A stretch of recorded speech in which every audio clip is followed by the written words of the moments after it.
The Middle Ages was a period where arms and armour changed dramatically, as the arms race continued to develop over time. If we take a typical knight from the 11th century and compare them to a 15th century social equivalent, then we immediately see that every single piece of kit has evolved into something almost unrecognisable. It is important to note the changes that took place, and understand which century a certain knightly armour comes from, so that we can understand the changes and know both how and why different pieces developed throughout the centuries. Indeed, an early 12th century knight would have looked very different to a late 12th century knight, despite mail being the main form of armour throughout this century. Previously, we have taken a look at how armour evolved throughout the 15th century, from the typical 100 Years' War knight at the beginning of the 1400s, through to the English knights who would have been present at the height of the War of the Roses in the 1470s.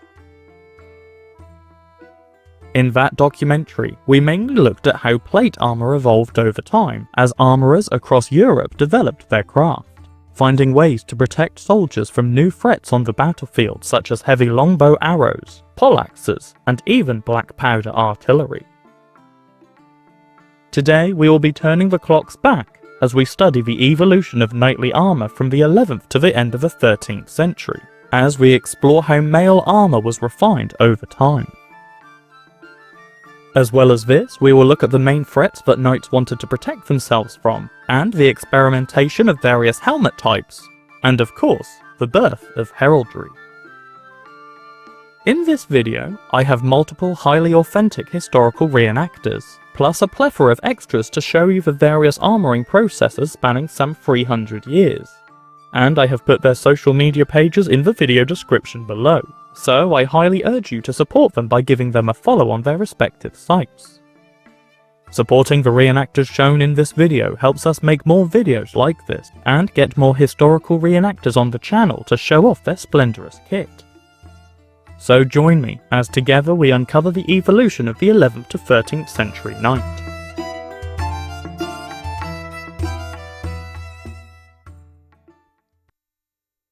We begin by taking a look at the base layer. In various manuscripts and contemporary artwork, we often see knights depicted in various states of donning their armour. In these artistic depictions, we see the men wearing a long tunic, often made of bleached or uncoloured linen or silk. The tunic was essentially the t-shirt of the medieval period, and it was quite likely comfortable and light on the body. As you can see from the various reenactors, this base layer did not change much whether you were an Anglo-Saxon, Norman or Viking warrior. The trousers may have changed depending on your region, with the Vikings sometimes favouring a more baggy, airy pair of trousers as opposed to the tight hose of the Saxons and Normans. But we simply do not have enough evidence from the Nordic regions to suggest that a specific style would have been absolute for the Vikings during the 11th century, as we see various styles depicted which appear to be heavily regional dependent. Importantly, we notice that leg wraps are very common for the 11th century knights.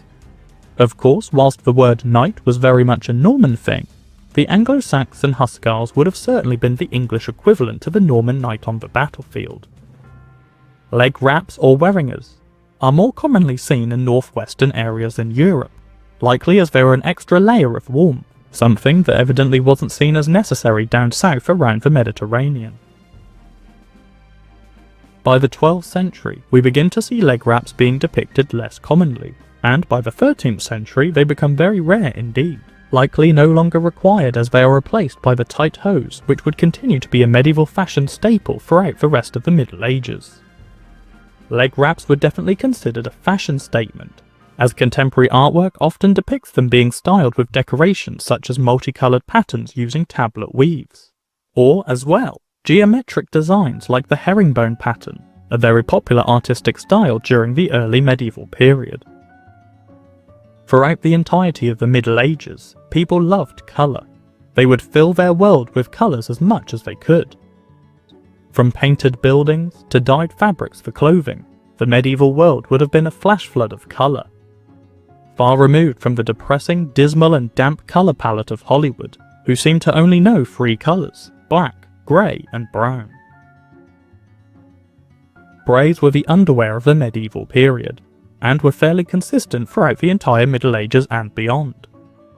These were essentially very oversized underpants, designed to be baggy so that they could be tightened up with the use of ties at the front. Three-quarter hose would then be tied onto another piece of clothing called a lendenier, overlapping the underwear to create full coverage for the legs. Lendeniers were essentially a wide belt designed to hold up the hose, and sometimes male chaussures, which we will look at further later in the video. Socks were indeed a thing in the early medieval period, often made from thick wool to provide maximum warmth. Unfortunately, items of clothing like this is rarely depicted in historical artwork, and artifacts from the period do not survive into the modern day. So much of what we understand about medieval undergarments is educated and logical guesswork. Sometimes the hose would feature integrated socks for the feet and be worn similar to tights. This style was particularly common in the later medieval period. As for footwear, leather turn shoes were worn. These are not boots. Despite common belief, boots were almost never seen being worn by knights from the 11th to 13th centuries in artistic depictions. Instead, turn shoes, named as such because they are made inside out and then turned in on themselves to hide the stitching and overlaps of material, were worn and they stopped at the ankle. Then leather laces would be tied up to keep the shoes in place. The next piece of clothing to be worn is an undertunic. This is a second layer of clothing which covered the majority of the body. It was likely made of a more thick and durable material, likely a denser woolen weave. But as no artifacts survive into the modern day, we cannot know for sure. The reason why we believe this to be a denser version of the previous tunic is because this piece of clothing was worn in preparation for the mail, so it would have provided a level of padding to make the knight feel more comfortable when the mail is worn. The undertunic stayed fairly similar throughout the 11th to 13th centuries, and was worn all over northwestern Europe, likely because this configuration of armour was very similar between factions during this time. It is very important to note that this is not a gambeson, and indeed there is no evidence of gambesons being worn throughout the 11th to 13th centuries. We see some possible evidence for it in the Matuszewski Bible, and the St. Martin sleeve artifact, but this is likely a different type of armour entirely. In the earlier periods, the sleeves of the undertunic would extend further than the mail sleeves, but in the 13th century, we begin seeing mail mittens being integrated with the hauberks.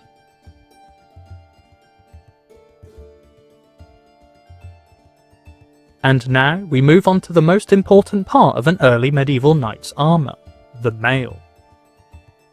A quick reminder for the audience of my channel, mail is Old French for chain, so there is no need to call it chainmail when mail will suffice. The mail is the first component of armour where we really see a change take place as armour evolved throughout the centuries. Here we will first take a look at the later knights instead. This is because, before they don their mail hauberks, they must first wear something else. These are mail chaussures. They come around in the 11th century, but are far more common in the late 12th and 13th centuries. Mail chaussures are highly tailored pieces of kit, and they must almost perfectly match the shape of the wearer. Every bend in the leg, every muscle, and every measurement must be exact for these chaussures to function, as the leg is a very difficult part of the body to cover in armour.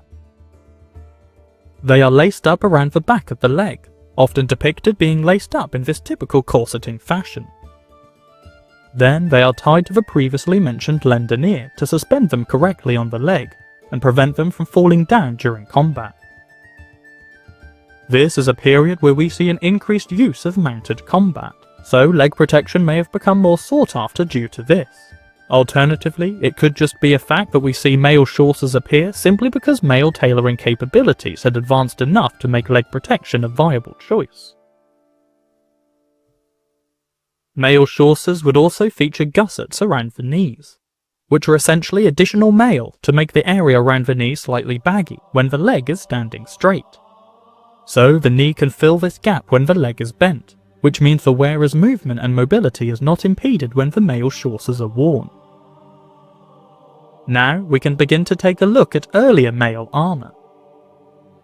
In the 11th centuries, and in earlier periods of history, mail armour was typically a shirt with short sleeves, and often not particularly tailored.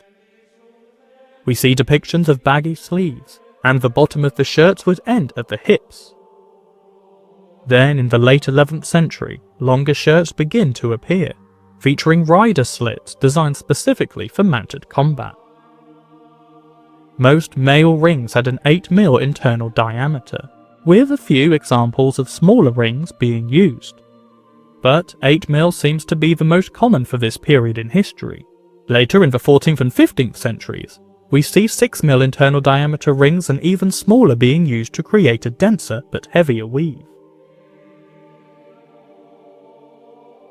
Moving into the 12th and 13th centuries, we see the sleeves of a hauberk get longer, and feature integrated mittens as we previously mentioned.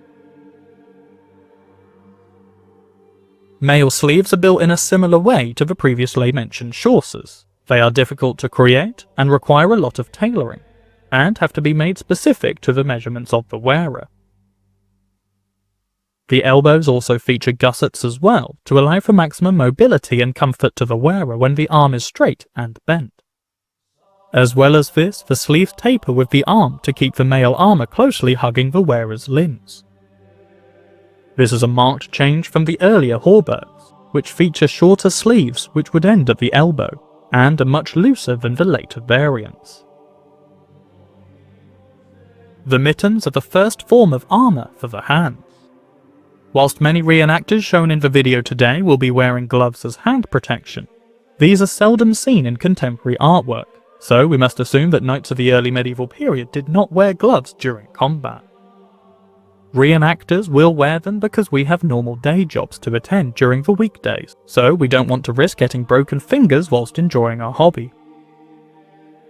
Later we do see fingered mail gloves become used, likely coming about during the 14th century, but mitten gloves were the first version of mail armour for the hand, and would have been stitched onto a leather glove.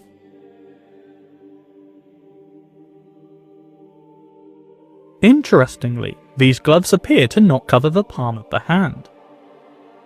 This is sometimes seen in contemporary artwork, where knights are depicted with their hands out of the mittens in order to hold things, with the mail mittens just hanging down from the wrist. This is a clever way to achieve better protection when needed, but also being able to retain dexterity and use your hands efficiently without needing to remove any parts of your armour. Wielding a sword is also better without gloves, as you can get a better feel for your sword in your hand, and use it much more professionally than if you were wearing gloves, since your bare hands are much better at feeling for the correct edge alignment when using a weapon. It is interesting to see that, in the 12th to 13th centuries, the bottom of the hauberks overlap with the mail chaussures, providing a double layer of protection. Overlapping armour becomes a key objective for later medieval armour, especially where plate armour is worn over mail, and the mail is used to cover the gaps in plate armour instead of being the main component.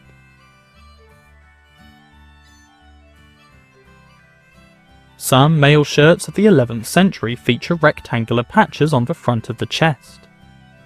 These are believed to be early ventails, which are face masks made of mail, which could be hooked or laced up around the head to provide lower face and neck protection. They would be worn in conjunction with mail hoods. Earlier hauberks of the 10th and 11th centuries don't feature mail hoods, but by the time of the Battle of Hastings, we do see mail hoods commonly worn by soldiers in the Bayeux tapestry. Again, despite popular belief, these were not separate items, but instead they were integrated into the hauberk. A padded arming cap would be worn in preparation for the hood. Just like the chaussures and sleeve, high levels of tailoring were required to make these hoods of mail. In the 11th century, the rectangular ventails were attached to the chest of the hauberk and laced or hooked onto the hoods to provide lower face protection. But in the 12th and 13th centuries, We instead see the ventail attached to the hood itself, hanging off one side, and a simple hook or lace would then provide a necessary connection to the other side of the head to protect the face. As you can clearly see, these later medieval hoods are far more tailored than their earlier equivalents, with more dependency on laces to keep the mail tight around the head. Many people think that a lot of padding is required when mail is worn. Although initially we may think this is logical, we do not actually see it in contemporary artwork, and there doesn't seem to be any evidence for large amounts of padding being used by early medieval knights. Thick padding reduces mobility, slows you down, and heats up the body very quickly. It seems that knights decided to forego the extra protection it could provide, in favour for being more mobile on the battlefield, as well as faster and staying cooler for longer. Padding protects against blunt force trauma, helping to lower the effects of crushing blows. It appears that soldiers felt that shields were adequate in protecting from these attacks, and the mail was in place to defend them from slashing attacks from swords and axes, where unprotected limbs could be chopped off, or deep cuts could cause fatal injuries. Bruising on the skin and broken ribs could heal over time, but losing limbs could end a knight's life, or at least his career. Evidently, knights were prepared to accept the risks of injuries caused by blunt force trauma, likely trusting their fighting capabilities with their shield. This is important to remember, as contemporary artwork always portrays knights as having slim, slender and athletic bodies, something that would surely look very different if thick padding was worn underneath the mail. So when you're portraying a knight from the 11th to 13th centuries, or indeed any other period in the Middle Ages, always remember that your silhouette should look like that of the contemporary artwork, not to mention all the 13th century effigies that we have available to us to research from. During the earlier medieval periods, the mail would be the last layer of protection to be worn. A common reenactorism is for belts to be worn around the waist, but there is actually little evidence for this in the 11th century artwork. Instead, the mail just seems to be so well tailored to the body that a belt isn't required. Visible sword belts also seem to be a reenactorism, since they are rarely seen in contemporary depictions of knights wearing mail in the 11th century. One thing we do see are swords with scabbards which appear to be just suspended from the hauberk. We don't know exactly how this was done, but some experts believe that there may have been a slit in the mail to feed the scabbard through. Unfortunately, since we are talking about the 11th century, little evidence survives, so there isn't much to go on to make a judgment. By the 12th century, we begin to see surcoats being worn over the mail. Recognisable heraldry appears to come about at the beginning of the 14th century, with the vast majority of surcoats in the 13th century being one single colour instead. But we do see some artistry depicted on shields and surcoats throughout the entirety of the 13th century, although these are quite uncommon and shouldn't be considered as the norm. It is also important to remember that the majority of contemporary manuscripts we see that show medieval knights of the 12th and 13th centuries are often depicting biblical scenes, so showing knights dressed in heraldry wouldn't make sense for the context of these pieces of artwork. It is paramount that we study the context of historical imagery, specifically artwork, before we make assumptions about the medieval period based on what we see, as it can be easy to misjudge artwork and get the wrong idea about what exactly is being depicted. Another common misconception is that these surcoats were made of wool. While woolen surcoats certainly were used, the vast majority of knightly surcoats were actually predominantly made of silk. Silk was an expensive and luxurious material in the medieval period, reserved for the highest of society. So fabrics like these were all the rage for high fashion, and especially sought after by the members of the gentry. Knightly armour wasn't just purely defensive. It was also about showing yourself off on the battlefield, not only to intimidate the opponent by showing how rich and evidently powerful you are, but also to ensure a higher chance of being captured and ransomed instead of being killed, since the opponent would know that they could earn some money by sparing your life and ransoming you rather than slaying you on the battlefield. Even though the prices of ransom could be quite hefty, it was certainly worth keeping your life for.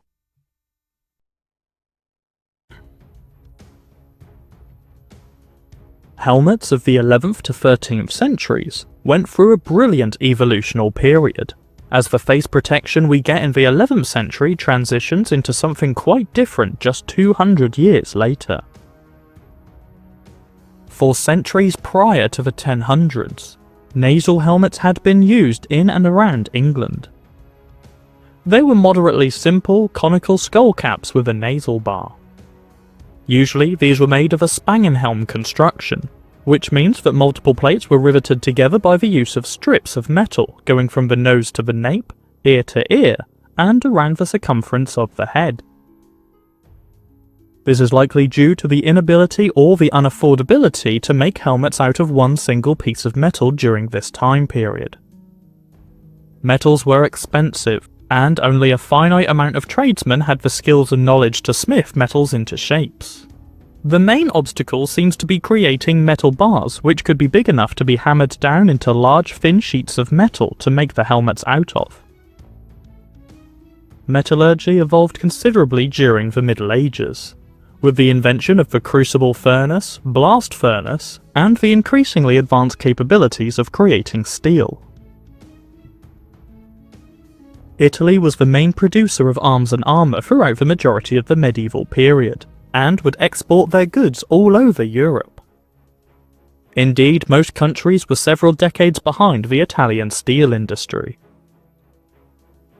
When people think of the First Crusades into the Middle East, they often think of great helms, but these were developed much later. Conical helmets like these would have been commonly worn during the Crusades and other campaigns of the late 11th and early 12th centuries. Over the next 100 years, we see flat-topped helmets come into use.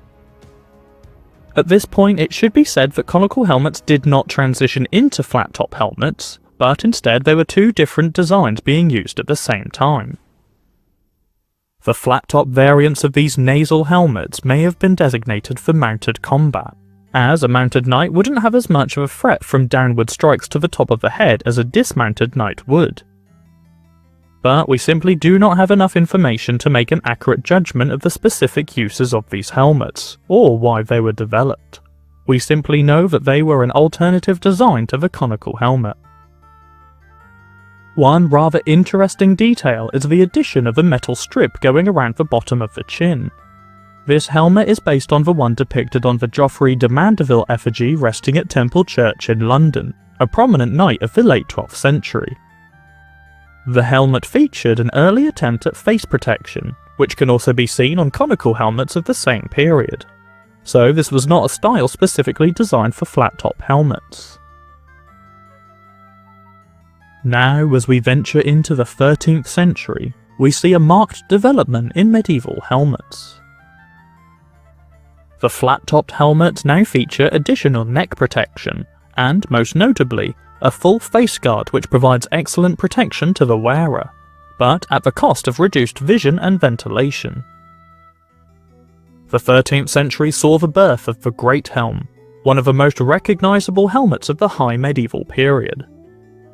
They appear to be reserved specifically for cavalry, with mounted knights commonly wearing them in one of the most famous 13th century publications of all time, the Maszalski Bible, also known as the Morgan Bible. Looking closely, you can see that this helmet is not made of one singular piece of metal, but instead it is made up of multiple small plates which are all riveted together to create full protection for the head. It seems that great helms were often worn with another smaller helmet underneath. These were called skull caps or chevaliers, and became commonly worn later on in the beginning of the 14th century as a lighter option for combat. During the 13th century, we begin to see the English adopt more heavy cavalry tactics in their warfare, utilising the heavy lance and impactful strikes into the enemy lines. It is likely this new method of warfare that rendered the Great Helm as the most useful helmet choice for the late 13th century in England. Full protection was required when charging full pelt into an enemy line of shields and spears. Then the cavalry would turn round and quickly get out of harm's way and regroup.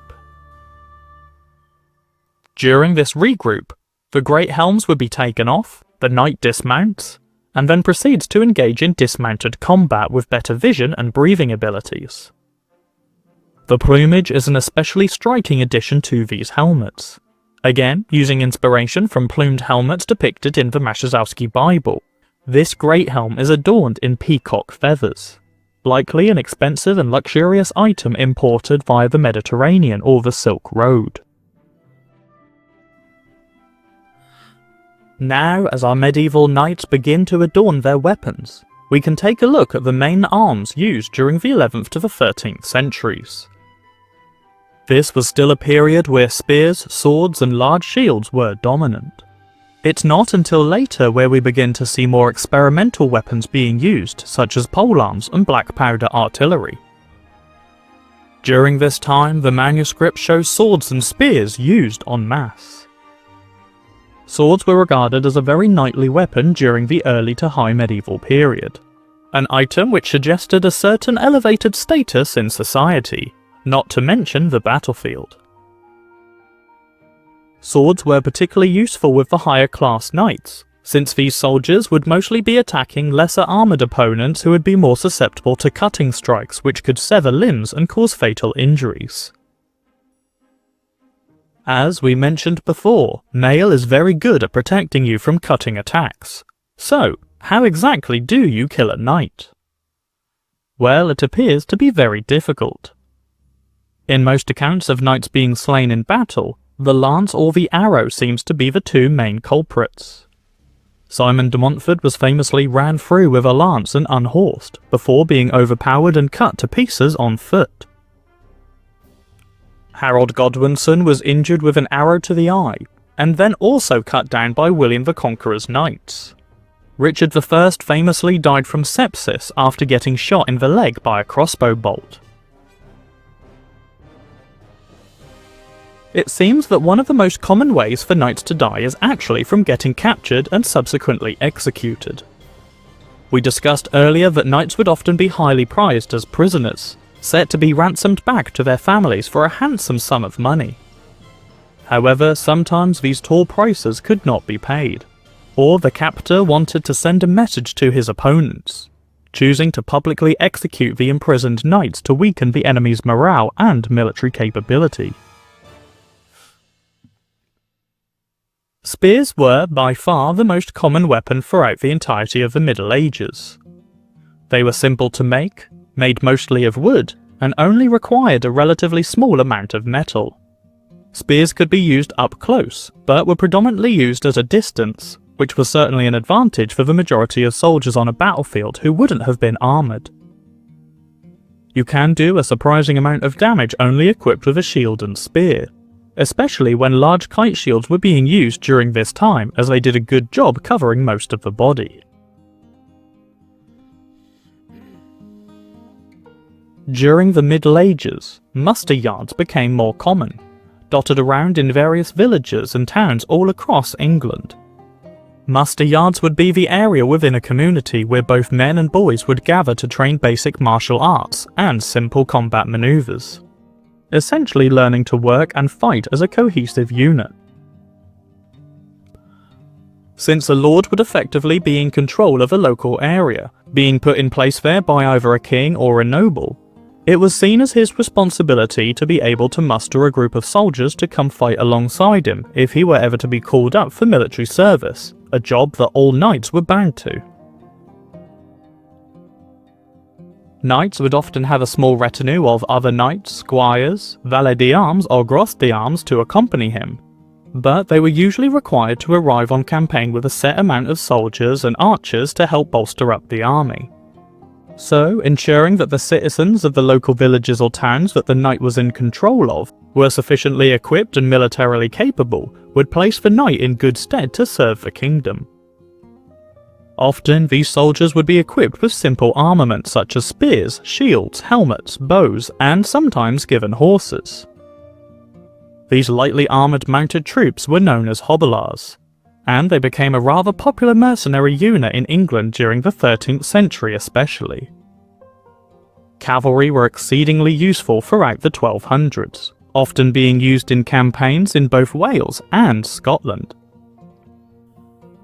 One of the most interesting cases of cavalry being used effectively by the English is the little-known conflict called the Skirmish of Cupar Castle, where a prominent English knight by the name of Sir Thomas Grey had just rode out with around 12 men, all of which were mounted. According to the Scala Chronica, a book written by Sir Thomas's son, also named Thomas, the Scottish ambushed the English knights with a force of around 400. Of course, this number may be a little exaggerated considering the circumstances, but nonetheless, it is said that Sir Thomas Grey sought to deceive the Scottish by ordering his men to charge full pelt at the enemy army. He ordered his knights to widely spread out and form up in 2 ranks in a staggered pattern. This made the English forces look a lot larger in number than they really were. The Scottish wavered, believing they had taken on too much to handle, and subsequently routed. The Scottish hobilars were unhorsed and a handful of horses were captured and taken back to the castle to be sold. As with any story of heroic valour and bravery stemming from the Middle Ages, especially written by the hero's son, it should be taken with a hefty pinch of salt. But this certainly does sum up the tactics that the English were using at the time, and does hint that ordinary soldiers truly feared the idea of being confronted with a fully armoured and well-trained knight, even if they were severely outnumbered. Largely thanks to King Edward I, during the very end of the 1200s and into the 1300s, the English began to tailor their armies more towards archers, beginning to move away a little from the heavy shot cavalry tactics, but that's a story for another video. Regarding shields, the classic round shield that had been used for thousands of years was now coming to an end. There were still round shields being used throughout Europe during the 11th century, but most factions had now largely replaced them with the kite shield. The kite shield was essentially an elongated round shield, keeping the same geometry on the upper half, but with a longer bottom half designed to protect the legs.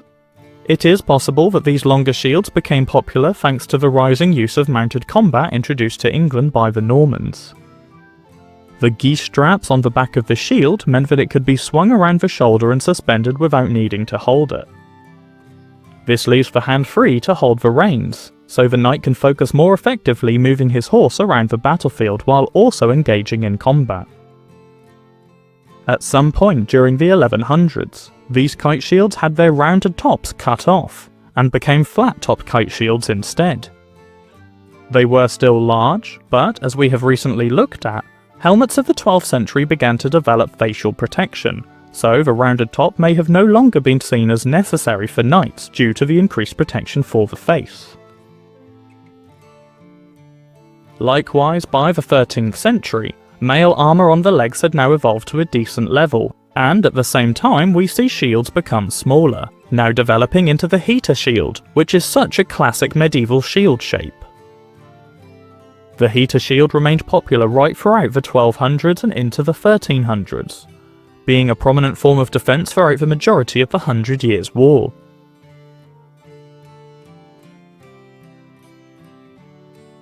A general rule of thumb is that when armour becomes more protective, shields get smaller since they weren't seen to be as necessary anymore.